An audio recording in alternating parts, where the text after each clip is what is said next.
The David Pakman Show at davidpakman.com.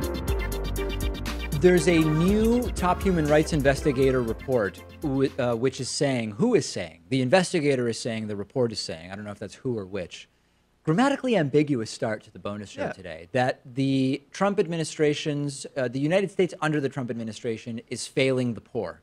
And I don't think we needed a report necessarily to tell us that. I mean, yes, some people have been influenced by Donald Trump tweeting about how black unemployment is lower than ever, and I don't even know what else. But the truth is that it's not a good situation for the poor in the United States under Trump. And this was a report looking at extreme poverty and human rights. And the last several months have been spent visiting impoverished communities around the United States. They went to Alabama. They found a family trying to maintain a home on an income of $958 a month. During that report, there was sewage visible inches from the family's house, infrastructure almost non-existent, mildew and mold growing inside the house. And these are sewage problems reminiscent of, and I'm not using this term pejoratively, third world countries. They're not the conditions that we would assume exist in the United States, but they do. So yes, there's no question that living on $1 a day in some other part of the world is very different than living in the United States on $958 a month, which is basically $30 a day. But there is still extreme poverty in the United States. And we know that. We know how many kids go to bed hungry every single night in the United States. And the UN is now basically putting its foot down and saying, Trump's making this worse. He's gutting the U.S. safety net by slashing welfare benefits, by slashing access to health insurance through the elimination of the individual mandate, through the tax reform program that he did several months ago, and that he's on the verge of doing more damage, right? Food stamp curtailment, access to Medicaid, so on and so forth. Not a shocker, and Trump probably won't care. Yeah, and some people would think maybe that this is just a UN hit piece against Donald Trump because, you know, he said some negative things about them. But the UN was also critical of Barack Obama during his presidency because they failed to really address the issues of police brutality effectively and sexual assault in the military. So they'll go after Democrats, they'll go after Republicans, and I think this is certainly a fair critique against Trump. Absolutely. And 12.7% of the population lives in poverty. That's about 41 million people in the United States. And of those living in poverty, 1 in 3 are children, right? So basically what we're saying is 4% of the entire population of the United States is kids living in poverty. And this is one of the highest youth poverty rates in the developed world. And whenever we talk about this issue or infant mortality or other issues, we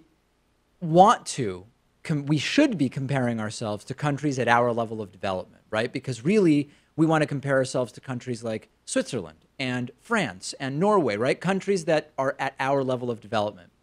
And those who seem less caring or in some cases indifferent to these issues, they will often rank the United States in the context of all the world's countries, which is so stupid because on no other rubric would they want to compare the United States to a countries in Sub-Saharan Africa, for example. Like, where else would that be a comparison that we make unless the U.S. looks really bad when compared to other developed countries? And then all of a sudden, hey, we're no different than Oman. Why shouldn't we be comparing how we do compared to Oman? It's well, because we wouldn't be comparing ourselves to Oman if we were doing well, that's for sure. Yeah, sometimes it's advantageous for the right to compare the United States to like Norway, but then when you talk about, you know, socialized medicine and how it's working over there, then they don't really want to talk about it because we have a different culture here and everything's so much different. That's the other thing, which is anytime that the comparison is not a favorable one for the United States, then you hear those countries are different in every way. They're a different size or the culture is different. With guns, we hear about this a lot. With airport security, we hear about this a lot.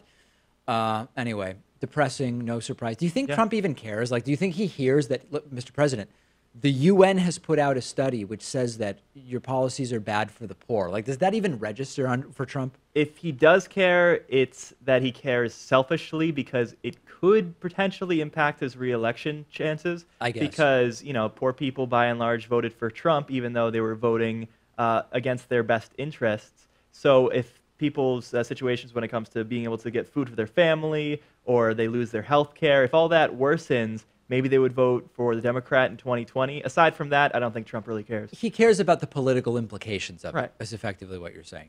Hey, have you heard of intermittent fasting? This is one of the new fads that is particularly taking hold in Silicon Valley.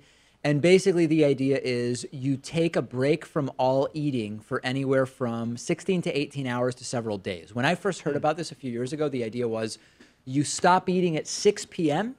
and you eat nothing until noon the next day, right? That's 18 hours of fasting. And the idea is that when you do the intermittent fasting, not only do you experience some weight loss, but it also has other health benefits, which can be lowering blood pressure, increasing insulin sensitivity, and other benefits sometimes associated with longevity. Now, I want to be super clear. This stuff has not really been studied in any kind of actual test case. What is being done is sort of observational studies. And this is a really important thing when we analyze. Anytime you hear about a so-called study that suggests X or Y, first thing you want to do is find out if the study exists, because oftentimes you will hear pseudoscience reference studies that you can't ever actually find. It's not clear that they've ever really been done. When you find the study, you want to figure out whether it was actually a study that did any testing, right? Like, for example, did it create a double-blind test group plus a control group not receiving anything or not on the diet or whatever it is, and compare all three groups in a scientifically valid way with a valid sample size? Or is it one of these that says turmeric has been shown to possibly fight cancer? And then when you read about the study, what it is that turmeric with an eyedropper placed on cancer cells in a lab restricted their growth. And of course, then we would say, well, hold on a second. What would happen if you eat turmeric? Because most of the turmeric is just going into the liver and then filtered out like most of the things that you eat. How much turmeric is actually getting into the bloodstream? And even so, how much of that is getting to the supposedly cancerous cells? Like, you've got to really understand what kind of a study was done, because there's major differences here. But the very general statement is the intermittent fasting may create a body state in which some people describe this as ketosis. That's the very popular thing that you're seeing people like Tim Ferriss and some others talk about. Your body goes into ketosis because of intermittent fasting, and it starts using its fat to feed itself, sort of thing. I don't know. But the idea is there might be some benefits to intermittent fasting. I mean, it sounds, a little bit counterintuitive to me, or at least a little bit counter to what the prevailing idea is when it comes to weight loss and weight retention. In a way, because isn't it, recommended, at least by the sort of like legacy nutritionists, that you should eat small meals throughout the day to keep your metabolism high? And the concern is with eating like 3 large meals, right, that you're storing a good piece of that because your body doesn't know when the next meal is going to come.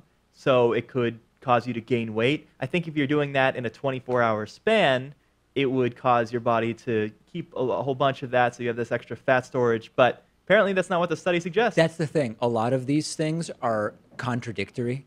And this is why I continue to go back to, in the absence of proper double-blind testing with control groups, the healthiest thing, more than likely, is eating a balanced diet of whole foods, as little processed food as possible, not overeating, and exercising, right? I mean, it's like, you can't go wrong. Eating 12 avocados in a day because it's a superfood. It's like there's no actual evidence of so-called superfoods being beneficial above and beyond the general sort of nutrient value. The antioxidants that people say, you got to have all these blueberries and it'll protect you from cancer or colds or whatever the thing is. Well, really, there's nothing special about blueberries. It's actually just about eating a balanced diet that includes fruits, and berries are a part of that. But the idea that because in labs, one of the chemicals in blueberries had an anti-inflammatory effect doesn't mean that eating a ton of blueberries is actually going to do that for you. There's just so much of this nonsense around, and you got to, who has the time to actually say, oh, turmeric prevents cancer? Let me look into that.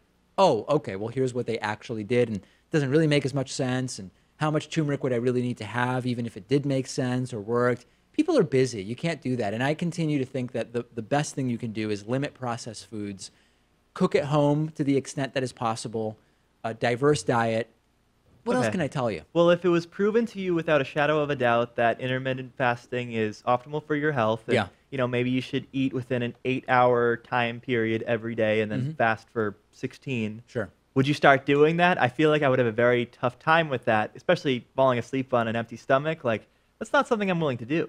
It's hard to fall asleep when hungry.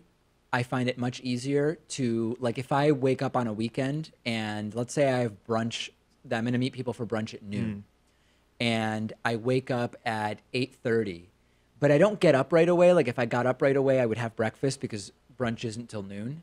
But I decide to just grab the book that I'm reading and I just read for an hour in bed, and then it's 9:30. And then I wake up and I get out of bed, and then something happens that interrupts whatever. And then it's like 10:15, and it's like, I'm not going to have breakfast now because I'm having brunch in an hour and 45 minutes. So I'll just wait until noon. I'm not like ravenous by noon. I'm really not, even though I've been up for, 3.5 hours. And there's a huge debate over whether, breakfast is the most important meal of the day. It actually seems that it was the cornflake lobby that actually started pushing that, so that people would buy Frosted Flakes and buy them, eat them in the morning, whatever. I don't think there's anything actually that special to that. I wouldn't really have much of a problem being awake for 3 or 4 hours without eating anything, and sometimes on weekends it actually does happen. So I think that I wouldn't have a major problem. Like, I might have a slightly bigger dinner if I anticipate I'm not having a snack before going to bed. So maybe I have dinner at 7:30. And maybe that's counterproductive too. Yeah, it may be, but I would still be doing the intermittent fasting. And I think if I had dinner at 7:30, I would be okay not eating again until 11:30 a.m. the next day, which is exactly 16 hours. Like, I could do it. It's just not clear to me right now that there's actually a major benefit to doing that. It's becoming a trend, but I don't know. There's a Florida family calling for justice after a federal jury cleared a sheriff's deputy of using excessive force during a 2014 shooting of Gregory Hill Jr., and the family has been awarded $4 in damages for funeral expenses and pain and suffering. Hill, you probably won't be surprised to hear, was an African-American father of 3.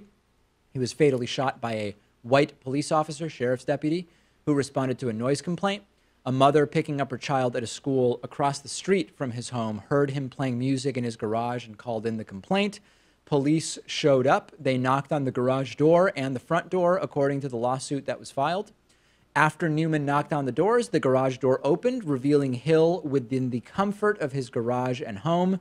Upon information and belief, one of the deputies indicated loudly that Hill had a gun, and then the garage door closed. And despite that door being closed, one of the officers fired his handgun 4 times through the garage door, killing Hill. One hit him in the abdomen, one hit him in the head. A SWAT team arrived. They released chemical agents into the house. Authorities realized that Hill was dead. He was found with an unloaded handgun in his back pocket. And apparently the presence of that gun, police indicating that the guy had a gun, didn't know whether it was or wasn't loaded. It is logical for police to presume that it is loaded. Whether firing 4 shots through the garage door was logical is what was sort of questionable, but there is a $4 finding for the family, and that is it. Yeah, forgive me if this is sort of flippant, but it sounds like he was executed for the crime of closing his garage door while black. And he did have a gun. What does that matter, though? He's in the comfort of his own home. I think, the NRA should be supporting him in his right to carry, especially if he didn't know that the police were going to be showing up. That he's well within his rights, don't you think? And, yes. Even if the guy does have a gun, maybe strapped to him or whatever the case may be, the first action should never be to shoot him.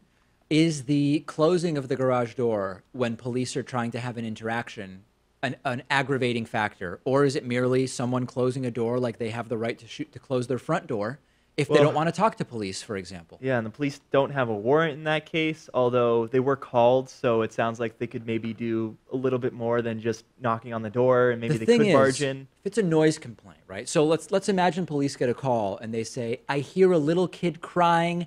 I think there's a guy beating a kid." Yeah. The police then have a different reasonable suspicion or probable cause to force their way into the house.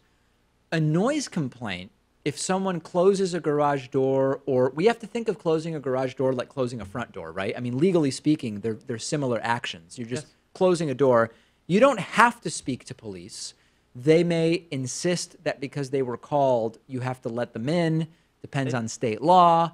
But it's not the same as police showing up because they believe an imminent crime has been committed. Yeah, because he's just playing music too loudly, it sounds like. It's a horrible situation. I think that the fact that he did have a gun, and that's what police cited as the reason for the shooting, there's no question that in our justice system, that's going to make it much more likely that the verdict that we saw takes place. But of course, I'm not defending the shooting, the firing of 4 rounds through the garage door by any means. Yeah, and actually, if you read a little bit more into it, the family won't be getting that full $4 amount. They'll actually be getting 4 cents. Yes. Because apparently Hill was 99% responsible for his own death. And the police officer who shot him was only 1% responsible. Now, obviously, the difference between 4 cents and $4 isn't going to make any difference substantially, right? It's not going to pay for his funeral costs. It's not just going to make insult up for to pain injury and suffering. But yeah, it's a horrible. Absolutely horrible. And if you read about the story and have thoughts, please let me know. Depressing. The David Pakman Show at davidpakman.com.